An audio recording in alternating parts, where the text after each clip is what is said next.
So what is focus peaking? So focus peaking is both useful for video and photography when you want really sharp focus when using, say, manual focus or a manual lens. Whilst modern mirrorless cameras have excellent autofocus capability, and today we're using the new Sony A7 IV, there are times when you want to use manual focus to ensure a tack sharp image, especially in landscape photography. So by using focus peaking, I can ensure I get the focus exactly where I want it to be. Helps me speed up my workflow as I can clearly see what's in focus and what's not in focus. So the way focus peaking works, it highlights the edges of the subjects or the objects within your frame in a different color, so in this case, say yellow. And what it's basically looking for is that it determines the sharpest parts of the image are the parts with the highest contrast. So you actually don't see this on the final image, but just in your EVF or your LCD screen. As you can see here, I'm using the Christmas tree, and currently I'm using manual focus, and I'm focused on the red bauble at the front of the scene. And the focus peaking is being shown because actually it's red, the actual bauble is actually orange.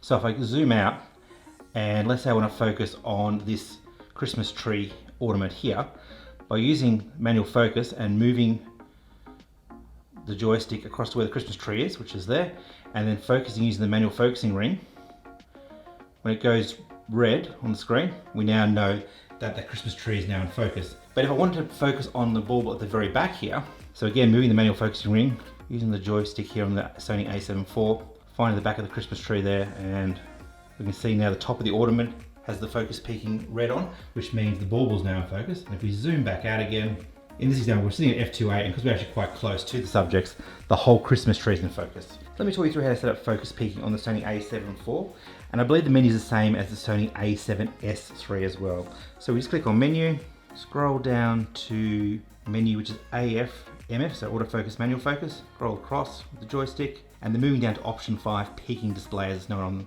on the Sony A7 IV. And there's 3 menu options, so on and off, so I've got it set to on, so when I'm in manual focus it'll appear.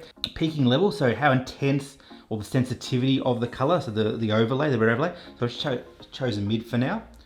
And peaking color, as you saw, I chose red, but you've got yellow, blue and white. Wouldn't recommend white, very hard to see outdoors, but depending on your shooting style and your genre, you may think that's worth using. Focus peaking can be really useful when you want a sharp image using a manual lens or manual focus. But a word of caution, so when you're doing things like astrophotography or in the cityscapes, things like that, where there are really bright lights, the focus peaking might struggle and actually show you the image is actually sharp when in fact it's actually blurred out. So just be careful there, so I suggest you turn it off for those sort of situations. The other thing to keep in mind is when you're shooting wide open, say with an aperture of f1.4, and you've got a really shallow depth of field, you'll need to adjust the focus peaking setting to high. Whereas if you're doing, say, landscape, you've got a wider depth of field, you can use a lower focus peaking setting, say mid or low. Otherwise you'll have a whole screen full of yellow, which will show everything in focus, which clearly you don't want to be able to see. Now, as I've only had the Sony A7 IV for a few days and I haven't had time to use it extensively, if anything else comes to mind, I'll leave it in the comments below in the weeks and months ahead.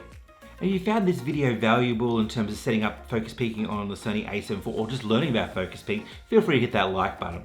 And if you'd like to learn more about Sony gear and, say, landscape photography, I'm building out a playlist around Sony lenses and gears, so I'll leave a link in the description for that as well. Otherwise, I'll see you in the next video. Bye for now.